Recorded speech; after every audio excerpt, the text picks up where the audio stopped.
Hello students, आपका स्वागत है आपके अपने चैनल MGM करियर इंस्टीट्यूट में। आज हम आइसोमेरिज्म पार्ट 2 का क्विक रिवीजन करने वाले हैं। तो स्टूडेंट्स, चैप्टर को स्टार्ट करने से पहले अगर आपने हमारे चैनल को सब्सक्राइब नहीं किया है तो अभी सब्सक्राइब कर दें और बेल आइकन को प्रेस करना ना भूलें, ताकि आपको हमारे डेली लाइव लेक्चर्स का जो नोटिफिकेशन है वो सबसे पहले मिले और साथ में आप अपनी स्टडी को कंटिन्यू रख पाएं। तो चलिए आगे बढ़ते हैं आइसोमेरिज्म में पार्ट 2 के साथ। हमने स्ट्रक्चरल और ज्योमेट्रिकल की बात पार्ट 1 के अंदर कर चुके थे। आज हम कन्फर्मेशनल आइसोमेरिज्म की बात करने वाले हैं। किसकी? Conformational isomerism means conformational isomers की बात हम यहां पर करने वाले हैं। What is the conformational isomers? Same molecular formula होना चाहिए, सेम स्ट्रक्चरल फॉर्मूला होना चाहिए, but different arrangement of atoms oblique groups in space.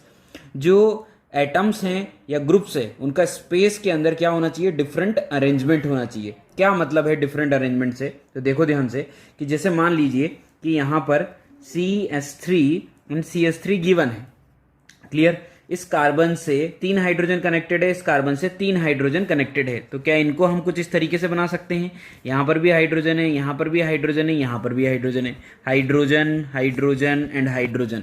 क्या इस कार्बन कार्बन के बीच में आपको सिंगल बॉन्ड नजर आ रहा है? Single bond means free rotation आपको यहां पे नजर आ रहा होगा। अगर फ्री रोटेशन है दैट मीन्स आप इस कार्बन कार्बन को रोटेट करवा सकते हैं। अगर आप कार्बन कार्बन को रोटेट करवाते हैं तो आप देखेंगे कि ये हाइड्रोजन कभी दोनों 0 डिग्री पे रहे होंगे। अगर रोटेट होते हैं तो ये 10 डिग्री पे भी जाएंगे, 20 पे भी जाएंगे, 30 पे भी जाएंगे। इस तरीके से डिफरेंट आइसोमर हमें यहां पर मिल जाएंगे। कहां पे? स्पेस के अंदर।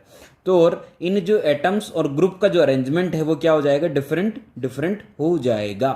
तो अराउंड अ सिंगल बॉन्ड अगर आप कार्बन कार्बन को रोटेट करवाते हैं तो डिफरेंट आइसोमर हमें यहां पे मिल जाएंगे और उन्हीं आइसोमर को क्या कहा जाएगा? कन्फर्मेशनल आइसोमर्स कहा जाएगा। तो क्या होते हैं कन्फर्मेशंस? जैसे हमने कहा कि रोटेट हो सकते हैं, that are the intra convertible.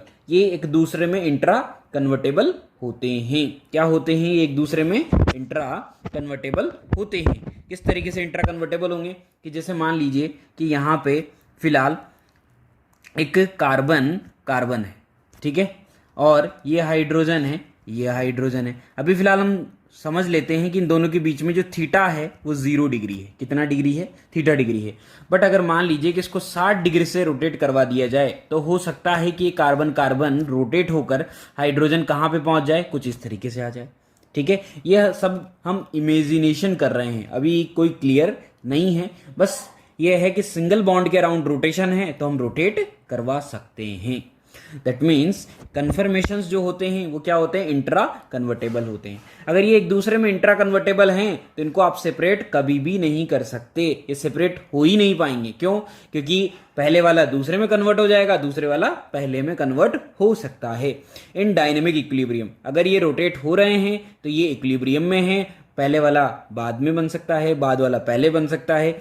इसके अलावा नॉट ट्रू आइसोमर्स, इनको कभी भी ट्रू आइसोमर नहीं कहा जाएगा क्योंकि एक दूसरे में इंट्रा कन्वर्टेबल हो रहे हैं। That also known as rotamers, rotate होने की वजह से, फ्री रोटेशन होने की वजह से इन्हें रोटामर्स भी कहा जाता है। चलिए, तो रिप्रेजेंटेशनल मेथड फॉर रोटामर्स, कौन कौन से मेथड्स हैं जिनके थ्रू इनको रिप्रेजेंट किया जा सकता है? तो सबसे पहला जो मेथड है वो है सोहर्स प्रोजेक्शन। तो चलिए, what is the sawhorse projection? Sawhorse projection को किस तरीके से बनाया जा सकता है? मैंने यहाँ पे एक एग्जांपल लिया हुआ है इथेन का। तो जो इथेन है उसके अंदर फर्स्ट कार्बन आपको दिखाई दे रहा होगा, इसे समझ लेते हैं हम, ये फ्रंट कार्बन है और इसके जस्ट पीछे एक और कार्बन है जिसको हम बैक कार्बन ले लेते हैं। क्या ले लेते हैं? Back carbon. तो चलिए देखो ध्यान से यहाँ पे किस तरीके से रिप्रेजेंटेशन होगा कि हमने क्या ले लिया है। यहाँ पे हमने जो आगे वाला कार्बन है उसको भी क्या किया? एक डॉट से रिप्रेजेंट किया, और जो पीछे वाला कार्बन है उसको भी एक डॉट से रिप्रेजेंट किया। दोनों कार्बन को एक सिंगल लाइन के थ्रू हमने मिक्स कर दिया है, मिला दिया है। अब आगे वाला जो कार्बन था उससे 3 हाइड्रोजन कनेक्टेड है, उन तीनों हाइड्रोजन को 120 डिग्री पर हमने प्लेस कर दिया है। इनके बीच का जो एंगल होगा वो कितना होगा, 120 डिग्री होगा। क्लियर। उसी तरीके से जो पीछे वाला जो हाइड्रोजन है, पीछे वाला जो हाइड्रोजन है उससे भी 3 हाइड्रोजन कनेक्टेड है, उन तीनों को भी 120 डिग्री पे प्लेस कर दिया गया है।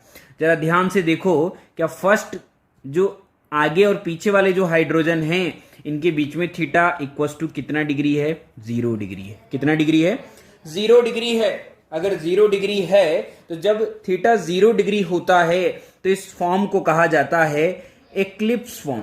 क्या कहा जाता है, एक्लिप्स फॉर्म। मीन्स जब थीटा 0 हो, थीटा क्या होता है, थीटा आगे वाले कार्बन और पीछे वाले कार्बन, मीन्स एक प्लेन ये वाला है, एक प्लेन ये वाला है, दो प्लेन के बीच का जो एंगल है उसे कहा गया है theta. Theta means dihedral angle.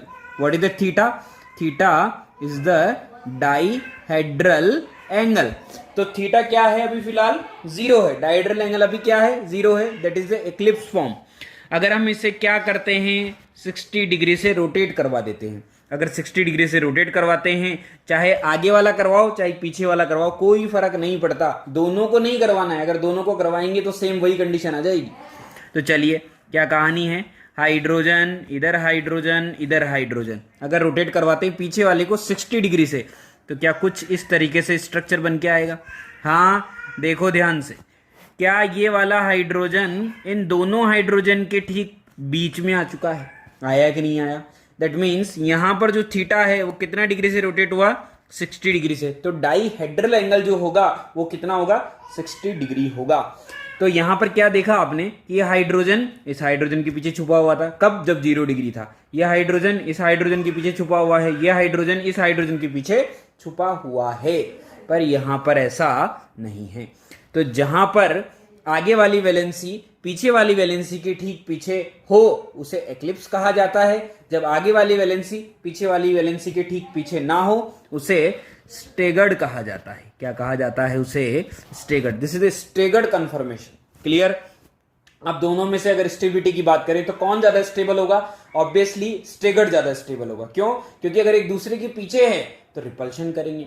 तो कौन ज्यादा स्टेबल होगा, तो हम यहां कह सकते हैं स्टेबिलिटी ऑर्डर इज स्टेगर्ड ज्यादा होगा इक्लिप्स से, ग्रेटर देन इक्लिप्स। क्लियर है कहानी। तो पहला प्रोजेक्शन था सोहर्स प्रोजेक्शन। नेक्स्ट जो है वो है न्यूमैन प्रोजेक्शन।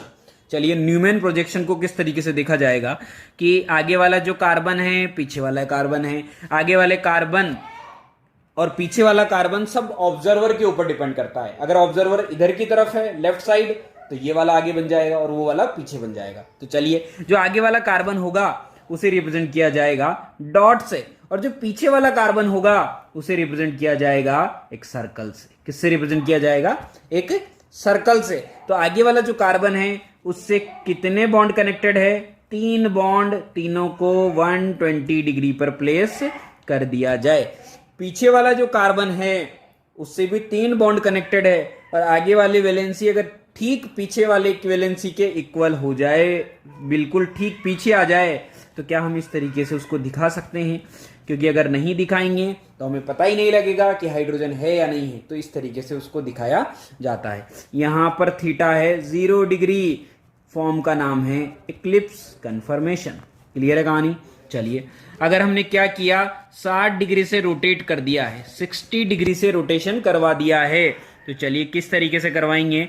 आगे वाले को फिक्स कर दो, हाइड्रोजन हाइड्रोजन हाइड्रोजन। पीछे वाले को रोटेट किया 60 डिग्री से, तो ये हाइड्रोजन यहां आ जाएगा, ये यहां आ जाएगा और ये यहां आ जाएगा। तो थीटा कितना हो चुका है, 60। This conformation is called staggered conformation. This is the Newman projection. तो चाहे सोहर्स हो चाहे न्यूमैन हो, दोनों के अंदर 2 फॉर्म हमें मिल रही है, स्टेगर्ड और इक्लिप्स। एक्लिप्स कब मिलेगी, जब डायहेड्रल एंगल 0 डिग्री हो। स्टेगर्ड कब मिलेगा, जब 60 डिग्री हो। चलिए तो इस बेसिस पे हम कंफर्मेशन बनाने वाले हैं किसका, इथेन का। क्या होगा इथेन, इथेन वही CH3। तो किसके बेसिस पे बनाते हैं, न्यूमैन के बेसिस पे बनाते हैं। तो चलिए बात करते हैं न्यूमैन के बेसिस पे। ये हमने ले लिया है यहां पर HH। आगे वाला जो कार्बन है उससे 3 हाइड्रोजन है, जस्ट उसके ठीक पीछे भी 3 हाइड्रोजन लगे हुए हैं। देखो ध्यान से, क्लियर है स्टूडेंट्स, क्लियर। तीनों हाइड्रोजन लगे हुए। थीटा कितना है? 60 डिग्री है। हमने क्या किया, सॉरी, थीटा जो है वो कितना डिग्री है? फिलहाल 0 डिग्री है। थीटा कितना है? 0 डिग्री। हमने क्या किया, 60 से रोटेट कर दिया। 60 डिग्री से अगर आप रोटेट करेंगे तो क्या मिल जाएगा आपको? देखो ध्यान से, हाइड्रोजन हाइड्रोजन हाइड्रोजन, यहां हाइड्रोजन, यहां हाइड्रोजन, यहां हाइड्रोजन। क्लियर है कहानी? थीटा 60 डिग्री बन चुका है। फिर फर्दर 60 डिग्री से रोटेट कर दी, फिर से 60 डिग्री से रोटेट करेंगे तो क्या आगे वाली वैलेंसी फिर पीछे वाली वैलेंसी के ठीक पीछे आ जाएगी। ये वाला हाइड्रोजन रोटेट होके कहां आ जाएगा? यहां पे आ जाएगा। अगर ये यहां आएगा तो क्या हम इसे इस तरीके से शो कर सकते हैं? हाँ, ये वाला यहां चला जाएगा और ये वाला यहां आ जाएगा। तो क्या समझ में आ रहा है आपको किस तरीके से हम रोटेट करते जाएंगे और कहां तक रोटेट करेंगे? 360 डिग्री तक। तो हाइड्रोजन हाइड्रोजन हाइड्रोजन, अब ये वाला हाइड्रोजन निकल के कहां आ जाएगा? आगे की तरफ। तो हाइड्रोजन हाइड्रोजन एंड हाइड्रोजन। तो आपको क्लियर हुआ होगा, यहां 60 120 हो चुका है, यहां थीटा 180 हो चुका है। और फर्दर अगर आप करेंगे तो यहां पे जो थीटा हो जाएगा वो हो जाएगा कितना? 240। और फर्दर आप 60 डिग्री से रोटेट करेंगे तो हो जाएगा 300। Theta equals to 300। और फर्दर अगर आप 60 डिग्री से रोटेट करेंगे तो थीटा हो जाएगा 360 और वापस से वही मॉलिक्यूल आ जाएगा जो फर्स्ट में था। क्लियर? तो जब थीटा इक्वल्स टू 0 डिग्री था तो इस फॉर्म का नाम था इक्लिप्स, क्योंकि दोनों वैलेंसी ठीक एक दूसरे के पीछे छिपी हुई थी। इसका नाम हो जाएगा स्टेगर्ड। तो अगले का क्या नाम हो जाएगा? फर्दर इक्लिप्स बन चुका है। क्लियर? फिर से क्या हो जाएगा? स्टेगर्ड। तो क्या समझ में आ रहा है कि 1 by 1 दोनों बनते जा रहे हैं। पहले Eclipse staggered, Eclipse staggered, Eclipse staggered, इस तरीके से प्रोसेस चलता हुआ जा रहा है। और दोनों में से स्टेबल कौन है? Stability order staggered is greater than Eclipse, क्योंकि इसके अंदर स्ट्रेन कम है, क्योंकि एक दूसरे वैलेंसी का रिपल्शन कम है। क्लियर? चलिए नेक्स्ट कंफर्मेशन ऑफ ब्यूटेन की बात कर लेते हैं। Butane that means CH3 CH2 CH2 CH3। अच्छा, इस कार्बन और इस कार्बन के अबाउट हम कंफर्मेशन बनाने वाले हैं। कौन से कार्बन के अबाउट? सेकंड और थर्ड कार्बन के अबाउट।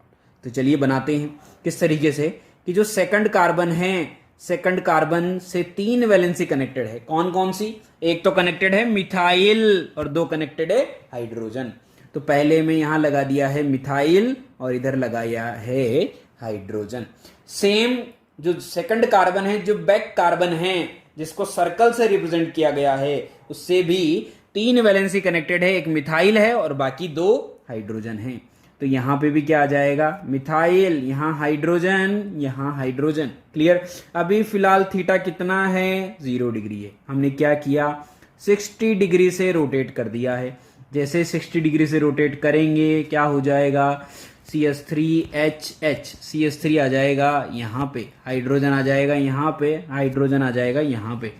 थीटा हो चुका है 60 डिग्री। फर्दर हमने क्या किया? 60 डिग्री से रोटेट किया।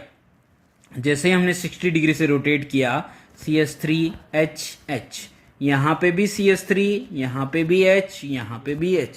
फर्दर हमने क्या कर दिया है? 60 डिग्री से रोटेट कर दिया है। अगर हमने 60 डिग्री से रोटेट किया तो CH3HH, यहां CH3, यहां H एंड यहां H। तो यहां भी 60, यहां कितना हो गया था थीटा? 120 डिग्री, यहां हो चुका है 180 डिग्री। फर्दर हमने क्या किया है? फिर से 60 डिग्री से रोटेट कर दिया है। जैसे फिर से 60 डिग्री से रोटेट होगा क्या हो जाएगा? CH3HH, CH3HH। और फर्दर हमने क्या किया? 60 डिग्री से रोटेट किया। यहां थीटा कितना हो गया है भाई? यहां हो गया है 240 डिग्री। फर्दर 60 डिग्री से जैसे रोटेट करेंगे, रोटेट करने पर क्या बन जाएगा? यहां CH3, यहां H, यहां H और यहां आ जाएगा CH3, यहां H, यहां H। यहां थीटा कितना हो चुका है? 300। अगर आप फिर से क्या करते हैं? 60 डिग्री से रोटेट करते हैं तो वापस से यही कंफर्मेशन आपको मिल जाएगा। क्लियर है कहानी? तो जब थीटा 0 डिग्री था तो इसका क्या नाम होगा? Eclipse confirmation. क्या नाम होगा? इक्लिप्स। पर आपको एक अच्छी बात ये लगेगी कि एक्लिप्स तो है, पर आप देखेंगे यहां पर कि यहां पर ये वाला मिथाइल इस मिथाइल के ठीक पीछे है, मतलब एक बड़ी वैलेंसी ठीक बड़ी वैलेंसी के पीछे है। तो अगर एक बड़ी वैलेंसी के पीछे आ जाए तो एक्लिप्स के साथ साथ इसे कहा जाता है फुल्ली एक्लिप्स। क्या कहा जाता है? फुल्ली एक्लिप्स इसे नाम दिया जाता है। तो इसका नाम हो जाएगा फुल्ली एक्लिप्स कन्फर्मेशन। क्या नाम हो जाएगा इसका? Fully eclipse. उसी तरीके से जब दोनों बड़ी वैलेंसी 60 डिग्री पर आ जाए, 60 डिग्री के डाईहेड्रल एंगल पर हो, तो इसे कहा जाता है गॉश। क्या कहा जाता है? गॉश। जब एक बड़ी वैलेंसी छोटी वैलेंसी के पीछे हो या छोटी वैलेंसी बड़ी वैलेंसी के पीछे हो, तो इसे कहा जाता है क्या? Partially Eclipse. क्या कहा जाता है इसको? Partially Eclipse. क्लियर है कहानी? चलिए, अगर दो बड़ी वैलेंसी एक दूसरे से 180 डिग्री के एंगल पर हो, तो इसे कहा जाता है एंटी कन्फर्मेशन। क्या कहा जाता है इसको? Anti conformation. क्लियर है कहानी? Anti conformation. अच्छा बताओ, इसका क्या नाम हो जाएगा? जब बड़ी वैलेंसी छोटी वैलेंसी के पीछे हो तो इसका नाम हो जाएगा पार्शियली इक्लिप्स। इसका क्या नाम हो जाएगा? इसका नाम हो जाएगा गॉश कन्फर्मेशन। तो क्या क्लियर हुआ यहां से? यहां से आपको क्लियर हुआ होगा कि जो इक्लिप्स था, जो इक्लिप्स कन्फर्मेशन था, कौन सा कन्फर्मेशन? इक्लिप्स कन्फर्मेशन, उसको दो पार्ट में डिवाइड किया हुआ है। एक तो फुल्ली इक्लिप्स और एक है पार्शियली इक्लिप्स। उसी तरीके से जो स्टेगर्ड कन्फर्मेशन है, कौन सा कन्फर्मेशन है? स्टेगर्ड, उसके भी दो पार्ट है, एक तो है गॉश और एक है एंटी। क्लियर कहानी? तो अगर मैं ओवरऑल ब्यूटेन का जो कन्फर्मेशन आपने बनाया है उसके अंदर मैं अगर स्टेबिलिटी ऑर्डर चेक करना चाहूं, क्या चेक करना चाहूं? Stability order. तो ध्यान से देखो कि जो स्टेबिलिटी ऑर्डर होगा वो क्या आ जाएगा? Stability order. स्टेबिलिटी ऑर्डर किसके बेसिस पे निकाला गया है? स्ट्रेन के बेसिस पे। क्लियर? तो सबसे कम स्ट्रेन किस फॉर्म के अंदर होगा? आप देख पा रहे होंगे कि एंटी के अंदर सबसे कम स्ट्रेन है, क्योंकि दोनों बड़े ग्रुप्स मिथाइल एक दूसरे से बहुत ज्यादा दूर है। क्लियर? 180 डिग्री के एंगल पर है, तो सबसे ज्यादा स्टेबल होगा एंटी कन्फर्मेशन। क्लियर? क्या होगा? Anti conformation. उसके बाद कौन होना चाहिए? उसके बाद होना चाहिए गॉश। गॉश क्यों होना चाहिए? क्योंकि 60 डिग्री का एंगल पर है। किसके एंगल पर है? 60 डिग्री के एंगल पर है। इसके बाद कौन होना चाहिए? देखो, फुल्ली हो चाहे पार्शियली हो, दोनों के दोनों अनस्टेबल कन्फर्मेशन होते हैं। क्या होते हैं? Unstable conformation. पर फिर भी इनमें स्टेबिलिटी निकाली जाए तो आप देखेंगे कि पार्शियली की ज्यादा होगी, क्योंकि एक बड़ी वैलेंसी छोटी वैलेंसी के पीछे है, एक छोटी वैलेंसी बड़ी वैलेंसी के पीछे है। लास्ट में आ जाएगा फुल्ली इक्लिप्स। तो this is the stability order. तो इसे हमेशा ध्यान रखें। क्लियर है? चलिए, effect of hydrogen bonding on conformations. अभी तक हमने हाइड्रोजन बॉन्डिंग की कोई बात नहीं करी थी, पर हाइड्रोजन बॉन्डिंग भी कन्फर्मेशन के ऊपर बहुत ज्यादा इफेक्ट डालती है। क्या इफेक्ट डालती है? देखो ध्यान से, किसी एक एग्जाम्पल के थ्रू हम इसे समझते हैं। एग्जाम्पल ले लेते हैं, ये पहले वाला इथाइलिन ग्लाइकॉल। क्लियर? क्या है? कार्बन है, कार्बन है, 3 वैलेंसी कनेक्टेड है, एक OH है और 2 हाइड्रोजन है। तो देखो ध्यान से, मैं यहां पर बनाने वाला हूं क्या कि अगर मैंने यहां पे बनाया, देखा मैंने कि एक OHH, ठीक, सेम कहानी क्या है कि यहां पे ठीक इसके पीछे OH, इसके ठीक पीछे H, इसके ठीक पीछे H। अगला जो रोटेशन होगा वो 60 डिग्री से होगा, और 60 डिग्री से जैसे आप रोटेट कराएंगे तो OH, OH, H, H, H and H। अगर फर्दर आप इसको 120 से रोटेट करा देते हैं तो बन जाएगा आपके सामने क्या? Anti conformation. तो ये है एंटी कन्फर्मेशन। क्लियर है स्टूडेंट्स? क्या बन गया है? ये एंटी कन्फर्मेशन बन गया है। तो this is the eclipse, this is the gauche and this is the anti conformation. अगर यहां पर स्टेबिलिटी ऑर्डर चेक किया जाए, क्या चेक किया जाए? यहां पर स्टेबिलिटी ऑर्डर चेक किया जाए। क्या चेक किया जाए? यहां पर स्टेबिलिटी ऑर्डर चेक किया जाए। अगर स्टेबिलिटी ऑर्डर को आप देखेंगे तो क्या कहेंगे आप कि सबसे ज्यादा स्टेबल कौन होता है? एंटी होता है। उसके बाद कौन होता है? गॉश होता है। और उसके बाद कौन होता है? इक्लिप्स होता है। यही हम पढ़कर आए हैं, पर यहां पर ये बिल्कुल गलत ऑर्डर हो जाएगा। क्यों हो जाएगा गलत ऑर्डर? क्योंकि आप ध्यान से देखो, जो गॉश कन्फर्मेशन है उसके अंदर आपको H बॉन्डिंग नजर आ रही होगी, जिसको हम नीचे की तरफ बना के क्लियर करते हैं। क्या जो गॉश है उसके अंदर क्या है? हाइड्रोजन बॉन्डिंग हो रही है। उसके अंदर क्या हो रही है? Hydrogen bonding. OH, H, H, H and this is the H। यहां पर हाइड्रोजन बॉन्डिंग आपको नजर आ रही होगी कुछ इस तरीके से। देखो ध्यान से, this is the hydrogen bond. अगर हाइड्रोजन बॉन्ड बन गया है तो क्या बन गया है? स्टेबिलिटी जो है वो इंप्रूव हो चुकी है, स्टेबिलिटी बढ़ गई है। अगर स्टेबिलिटी बढ़ गई है तो स्टेबिलिटी ऑर्डर जो होगा वो चेंज हो जाएगा। और क्या हो जाएगा? जहां पर एंटी सबसे ज्यादा स्टेबल हुआ करता था वहां पर ज्यादा स्टेबल कौन हो जाएगा? गॉश। गॉश के बाद किसका नंबर आएगा? एंटी का। और eclipse is always unstable conformation. Clear students? तो हाइड्रोजन बॉन्डिंग का इफेक्ट क्या होगा कि ये गॉश को ज्यादा स्टेबल कर देता है। तो आप देखेंगे कि मैंने कुछ एग्जांपल्स यहां पे लिखे हुए हैं, चाहे ये वाला हो चाहे ये वाला हो, इनमें भी हाइड्रोजन बॉन्डिंग हो सकती है। Means gauche is more stable than anti, इसमें भी हाइड्रोजन बॉन्डिंग हो सकती है। That means gauche is more stable than anti. इसमें भी हाइड्रोजन बॉन्डिंग हो सकती है। Then means gauche is more stable than anti. Clear है कहानी?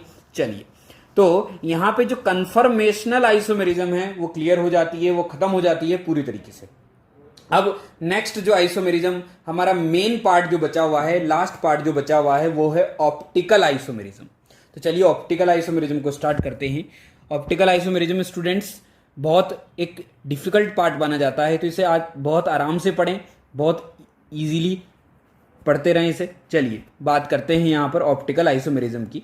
तो जो ऑप्टिकल आइसोमेरिज्म है उसके अंदर हमें दिख रहा होगा एक लाइट का सोर्स यहाँ पे मैंने लगाया हुआ है। जो लाइट का सोर्स है वो हमें कहां से मिला है? वो हमें मिला है किसी भी बल्ब से। घर के अंदर जो बल्ब होता है वो क्या क्रिएट कर रहा है? लाइट का एक सोर्स क्रिएट कर रहा है। अगर उस लाइट के सोर्स को हमने पास कर दिया है किससे? निकोल प्रिज्म से, जैसा आपको दिखाई दे रहा होगा। अगर निकोल प्रिज्म से पास किया, निकोल प्रिज्म की एक पर्टिकुलर एक्सिस होती है जिसके थ्रू लाइट का सोर्स पास हो रहा है।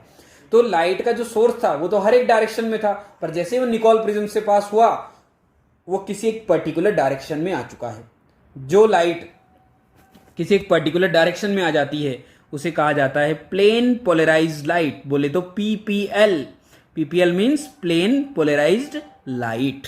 क्लियर? जो ये प्लेन पोलराइज्ड लाइट बनी है, इस लाइट को हमने किसके थ्रू पास किया? हमने उस सॉल्यूशन के थ्रू पास किया जिसको हमें चेक करना है कि ये ऑप्टिकली एक्टिव है या ऑप्टिकली इनएक्टिव है। मतलब हमें पता लगाना है कि आखिर जो ऑर्गेनिक कंपाउंड हमने रखा हुआ है, ऑर्गेनिक सॉल्यूशन रखा हुआ है, ये कैसा है। तो हमने क्या किया? PPL को पास कर दिया। जैसे हम PPL को पास करेंगे तो हो सकता है कि लाइट का रोटेशन बिल्कुल भी ना हो। दैट मीन्स जो थीटा है वो आपके सामने क्या मिल जाए? थीटा 0 डिग्री मिल जाए। अगर थीटा 0 डिग्री है, लाइट PPL जैसी गई है वैसी की वैसी बाहर निकल के आ जाए, तो that means compound is optically inactive. Compound को क्या कहा जाएगा? ऑप्टिकली इनएक्टिव कहा जाएगा। पर अगर मान लीजिए थीटा क्या हो जाए? या तो क्लॉकवाइज रोटेट हो जाए या फिर एंटी क्लॉकवाइज रोटेट हो जाए। मींस PPL का जो प्लेन है, प्लेन पोलराइज जो लाइट है, वो कहां पे रोटेट हो जाए? या तो क्लॉकवाइज या फिर एंटी क्लॉकवाइज। दैट मीन्स ये क्लॉकवाइज रोटेट हो सकती है या फिर एंटी क्लॉकवाइज रोटेट हो सकती है। अगर क्लॉकवाइज रोटेट हो जाती है तो इसे कहा जाएगा डेक्स्ट्रो रोटेटरी। इसको D पॉजिटिव से भी शो किया जा सकता है। अगर ये एंटी क्लॉकवाइज रोटेट हो जाती है तो इसे कहा जाएगा लेवो रोटेटरी, जिसे L- से भी रिप्रेजेंट किया जा सकता है। दैट मीन्स इस केस के अंदर, इन दोनों केस में कंपाउंड हमेशा ऑप्टिकली इनएक्टिव नहीं होगा। क्या होगा? ऑप्टिकली एक्टिव रहेगा। क्या रहेगा? Optically active. और जब PPL रोटेट नहीं होती है, जैसी गई है वैसी ही निकल के आ जाती है, तो कंपाउंड ऑप्टिकली इनएक्टिव हो जाएगा। तो फिलहाल चाहे डेक्स्ट्रो हो चाहे लेवो हो, ऑप्टिकली एक्टिव रहेगा कौन? कंपाउंड। चलिए आगे बढ़ते हैं। पर हम बार बार एक्सपेरिमेंट तो कर नहीं सकते कि आखिर कौन कंपाउंड ऑप्टिकली एक्टिव है, कौन कंपाउंड ऑप्टिकली इनएक्टिव है, लेबोरेटरी में तो लेकर जा नहीं सकते। तो उसके लिए हमने क्या किया हुआ है, कुछ सिमेट्रीज का यूज किया हुआ है। तो हम सिमेट्रीज की बात करने वाले हैं, जिसमें सबसे पहली सिमेट्री है plane of symmetry, means POS। क्या होता है, चलिए डेफिनेशन पढ़ते हैं। Imaginary plane across a molecule which can be divided into two mirror image of each other. एक इमेजिनरी प्लेन लेना है और उस प्लेन के थ्रू मॉलिक्यूल को दो हाफ पार्ट में डिवाइड करना है, और वो दोनों हाफ पार्ट एक दूसरे के क्या होने चाहिए, मिरर इमेज होनी चाहिए। चलिए, जैसे मैंने एक एग्जांपल लिया हुआ है, वाटर को अगर हम कट करें दो हाफ पार्ट के अंदर, कहां से कट कर देते हैं, यहां से कट कर देते हैं। अगर यहां से कट करेंगे तो आप देखेंगे कि लोन पेयर के सामने लोन पेयर है, हाइड्रोजन के सामने हाइड्रोजन है, दैट मीन्स मिरर इमेज बन चुका है। दोनों हाफ पार्ट एक दूसरे के मिरर इमेज हैं। This is the plane of symmetry present होगी। तो अगर किसी भी मॉलिक्यूल में प्लेन ऑफ सिमेट्री आ जाती है तो वो मॉलिक्यूल पूरी तरीके से ऑप्टिकली इनएक्टिव हो जाएगा, क्योंकि वो दोनों एक दूसरे के मिरर इमेज बन चुके हैं, और मिरर इमेज बन गए तो इसका मतलब है कंपाउंड ऑप्टिकली इनएक्टिव है। तो आपको लेबोरेटरी के अंदर एक्सपेरिमेंट करने की जरूरत नहीं पड़ेगी बार बार। आपको किसकी चेक करना पड़ेगा, आपको क्या चेक करना पड़ेगा, प्लेन ऑफ सिमेट्री चेक करनी पड़ेगी। उसी तरीके से एक और एग्जांपल लिखा हुआ है मैंने, अगर इसको देखें तो इस मॉलिक्यूल को यहां से भी कट किया जा सकता है, यहां पे भी एक POS प्रेजेंट है, एक POS आपको यहां पे भी नजर आ रही होगी, दिस इज द POS। और आपने देखा होगा कि जिस तरीके से चिप्स काटे जाते हैं उस तरीके से हम इसको स्लाइस कट भी काटा जा सकता है। अगर स्लाइस कट काटेंगे तो एक POS यहां पर भी मिलेगी। That means plane of symmetry इसके अंदर है, तो ये कंपाउंड ऑप्टिकली इनएक्टिव है। क्या हो जाएगा, ये ऑप्टिकली इनएक्टिव हो जाएगा। तो कौन कंपाउंड ऑप्टिकली एक्टिव है, इनएक्टिव है, इसके लिए आपको लेबोरेटरी में जाने की जरूरत बिल्कुल नहीं है। आप कैसे चेक करें, प्लेन ऑफ सिमेट्री के थ्रू चेक करें। उसी तरीके से एक और होता है centre of symmetry. Centre of symmetry means एक सेंटर की बात करी गई, एक पर्टिकुलर सेंटर जिसके अबाउट मॉलिक्यूल हर जगह से सिमेट्रिक हो। कैसे, देखो ध्यान से, इस मॉलिक्यूल का सेंटर कहां पे होगा, यहां पे होगा। अगर इसका सेंटर यहां पर है तो इधर ध्यान से जाओ, इधर देखो कार्बन, इधर देखो कार्बन, क्या सिमेट्रिक है, बिल्कुल है। इधर जाओ हाइड्रोजन, इधर जाओ हाइड्रोजन, जस्ट ऑपोजिट जाना है। अगर उधर जा रहे हो तो जस्ट उसके ऑपोजिट आ जाना है। इधर क्लोरीन, इधर क्लोरीन, इधर कुछ नहीं, इधर कुछ नहीं, मतलब सिमेट्रिक है कि नहीं है। अगर सिमेट्रिक है दैट मीन्स ऑप्टिकली इनएक्टिव है। इस मॉलिक्यूल का सेंटर यहां होगा, ऊपर गए तो Br, नीचे गए तो Br। क्लियर, जस्ट 180 डिग्री पर रोटेशन हो रहा है कि नहीं हो रहा, 180 डिग्री मीन्स जस्ट ऑपोजिट जा रहे हो। एक नीचे क्लोरीन तो एक ऊपर क्लोरीन, मीन्स मॉलिक्यूल फिर से सिमेट्रिक है। अगर इसमें बात करें तो इस मॉलिक्यूल का सेंटर होगा यहां पे, जबकि इसमें सिमेट्री तो हमें यहां मिल रही है, ये Br इधर, ये H इधर। जब मॉलिक्यूल का सेंटर ही नहीं है तो सेंटर ऑफ सिमेट्री भी नहीं होगी। क्लियर है कहानी। तो कहने का मतलब ये दोनों जो हैं ऑप्टिकली इनएक्टिव हैं। क्या हैं ये दोनों, ऑप्टिकली इनएक्टिव हो जाएंगे। क्लियर। तो आपको क्या चेक करना है स्टूडेंट्स, आपको प्लेन ऑफ सिमेट्री और सेंटर ऑफ सिमेट्री ही चेक करना है। चलिए आगे बढ़ते हैं। अगला है कायरल मॉलिक्यूल। क्या होते हैं कायरल मॉलिक्यूल? कायरल मॉलिक्यूल के लिए सिंपल सी बात, plane of symmetry, centre of symmetry क्या होनी चाहिए, एब्सेंट होनी चाहिए। अगर प्रेजेंट हो जाती है तो वो अकायरल हो जाएंगे। तो कायरल अकायरल का सिंपल सी बात, plane of symmetry, centre of symmetry check करना है, जो कि मैंने आपको पढ़ा दिया है। जो अकायरल मॉलिक्यूल होते हैं इज ऑलवेज ऑप्टिकली इनएक्टिव। तो कहने का मतलब जो ऊपर हमने कंपाउंड पढ़े हैं जिनके अंदर POS भी था, COS भी था, वो सब अकायरल हैं। क्या है वो, अकायरल। चलिए next point, chiral centre is a important topic. Chiral centre क्या होता है, chiral centre, chiral centre A is a chiral centre if hybridisation क्या होना चाहिए, sp3 होना चाहिए। क्या होना चाहिए, अगर कोई सेंटर कायरल है तो उसके लिए क्या होना चाहिए, sp3 हाइब्रिडाइजेशन होना चाहिए। 4 ग्रुप होने चाहिए p, q, r, s, और चारों एक दूसरे के इक्वल बिल्कुल नहीं होने चाहिए, चारों डिफरेंट होने चाहिए।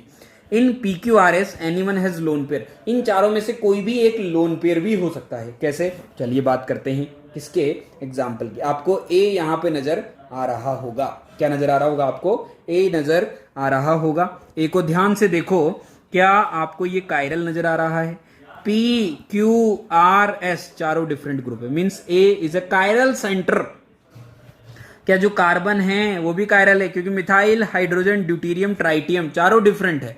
अच्छा, नाइट्रोजन भी कायरल है क्योंकि एक लोन पेयर है, एक हाइड्रोजन, ड्यूटेरियम, ट्रिटियम, सब कुछ डिफरेंट है। अगर चारों ग्रुप डिफरेंट आ जाएं तो उसे कहा जाता है क्या, उसे कहा जाता है कायरल सेंटर।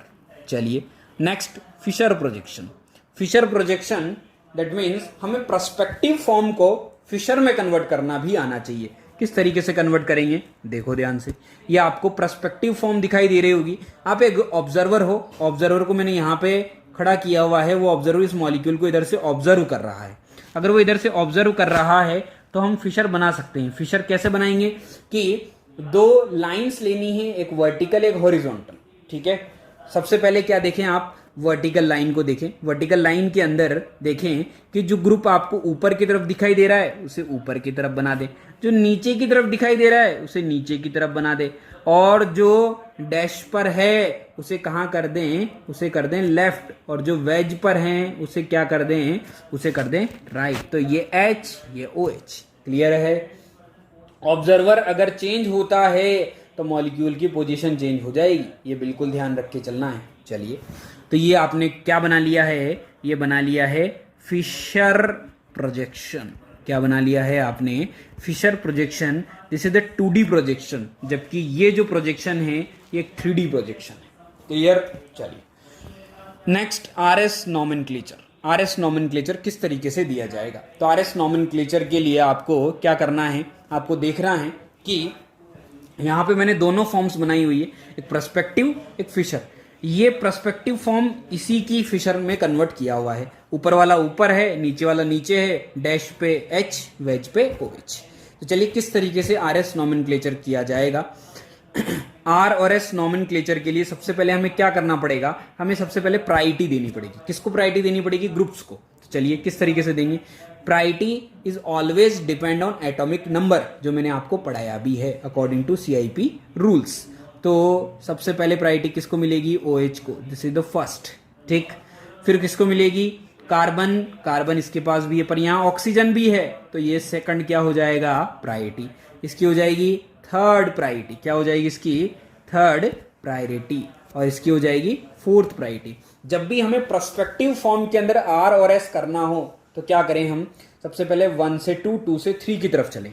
तो क्या 1 से 2, 2 से 3 की तरफ चलेंगे तो क्या हम एंटी क्लॉकवाइज जा रहे हैं।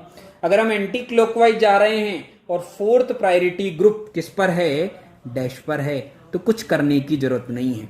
तो क्या बोला मैंने कि अगर आप एंटी क्लॉकवाइज जा रहे हैं और फोर्थ प्रायोरिटी ग्रुप कहां पर है, डैश पर है, तो आ जाएगा क्या, क्या आ जाएगा, आ जाएगा S। पर अगर आप क्लॉकवाइज जा रहे हैं और फोर्थ प्रायोरिटी ग्रुप कहां पर है, डैश पर है, तो आ जाएगा R। और इसी का उल्टा देख लें आप, अगर आप क्लॉकवाइज जा रहे हैं और फोर्थ प्रायोरिटी ग्रुप डैश पर नहीं है तो आ जाएगा S। आप एंटी क्लॉकवाइज जा रहे हैं और फोर्थ प्रायोरिटी ग्रुप डैश पर नहीं है तो आ जाएगा R। तो फिलहाल कन्फिग्रेशन क्या है, S है, क्योंकि फोर्थ प्रायोरिटी ग्रुप डैश पर है। उसी तरीके से अगर मैं बात करूं किसका, यही इसका फिशर बनाया है तो इसका फिशर का कन्फिग्रेशन भी क्या आना चाहिए, S ही आना चाहिए। तो देखो ध्यान से कैसे आएगा। सबसे पहले हमने प्रायोरिटी दी 1, 2, 3 एंड 4। 1, 2, 3 की तरफ रोटेट करें तो 1, 2, 3 की तरफ जाने पर आप देखेंगे कि ये क्लॉकवाइज रोटेशन हो रहा है। अगर क्लॉकवाइज रोटेशन हो रहा है, क्या हो रहा है, क्लॉकवाइज रोटेशन हो रहा है, और फोर्थ प्रायोरिटी ग्रुप किस पर है, किस पर है, वर्टिकल पर। किस पर है भाई, वर्टिकल लाइन पर है, तब तो आ जाएगा R। पर क्या यहां वर्टिकल पर है, क्या नहीं है, तो आ जाएगा S। क्लियर।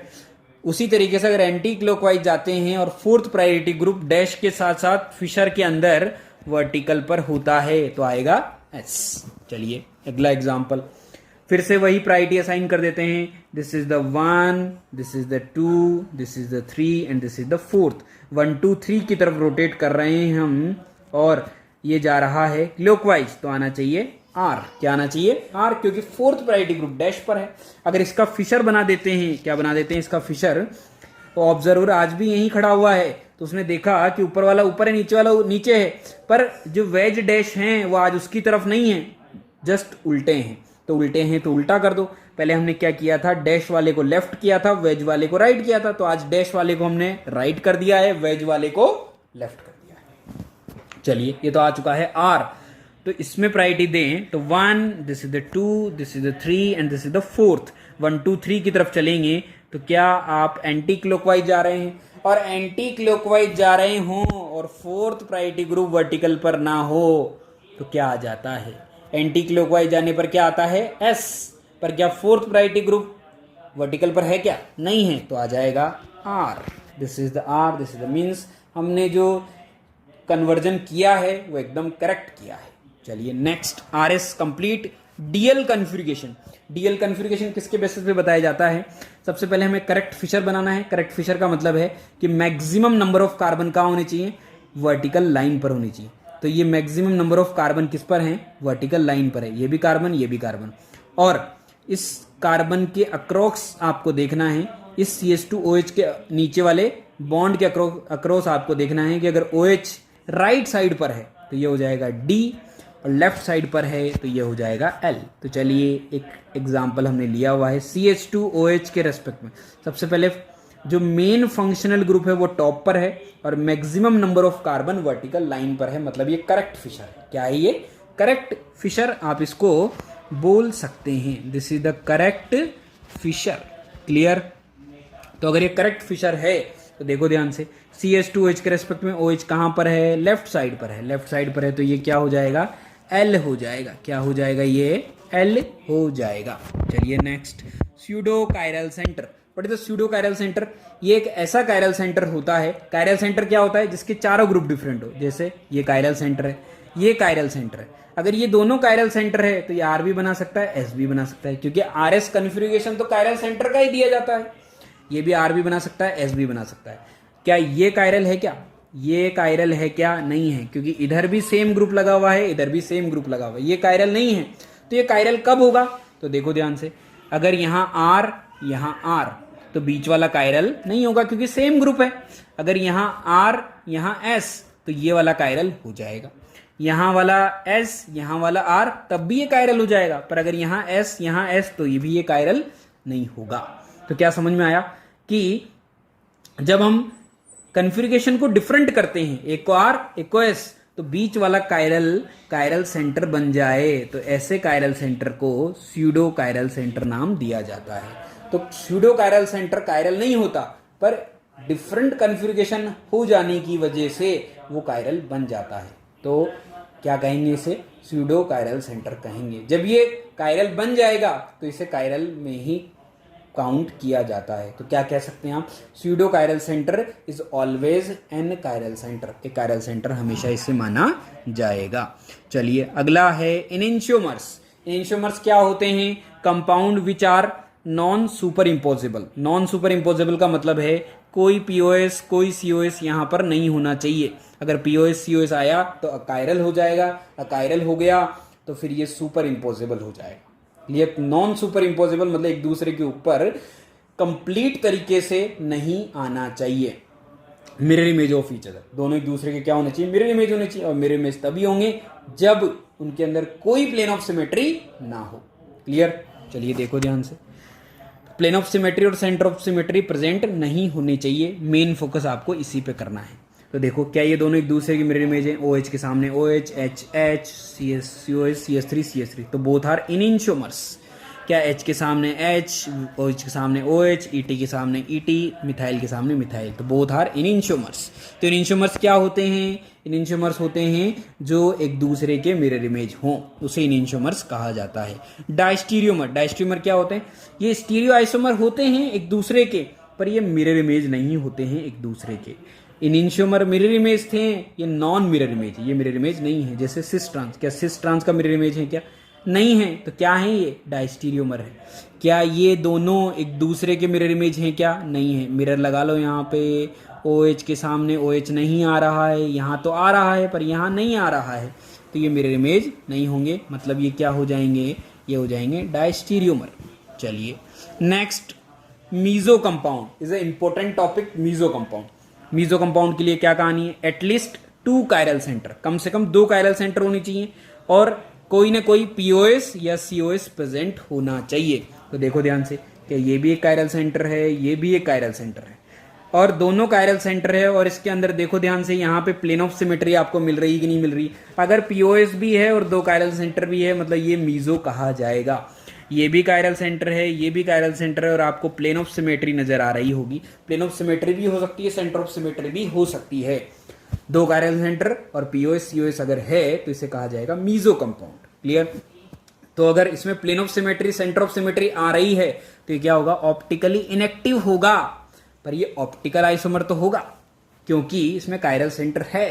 तो कायरल सेंटर होने की वजह से ऑप्टिकल है, पर ये ऑप्टिकली इनएक्टिव है। क्लियर? चलिए, optical inactivity is due to internal compensation. ये ऑप्टिकली इनएक्टिव क्यों हो गया? क्योंकि इसके अंदर इंटरनली क्या आ चुका है? कंपेंसेशन। इंटरनली इसमें सिमेट्री आ गई है, तो ये आपको दिखाई दे रहा होगा। चलिए, नेक्स्ट टॉपिक है हमारा racemic mixture. Racemic mixture is the equimolar mixture of enantiomer. हमने लिया हुआ है डी, हमने लिया हुआ है एल। डी को एल में मिक्स कर दिया, एल को डी में मिक्स कर दिया। तो देखो ध्यान से, डी और एल 50% डी 50% एल।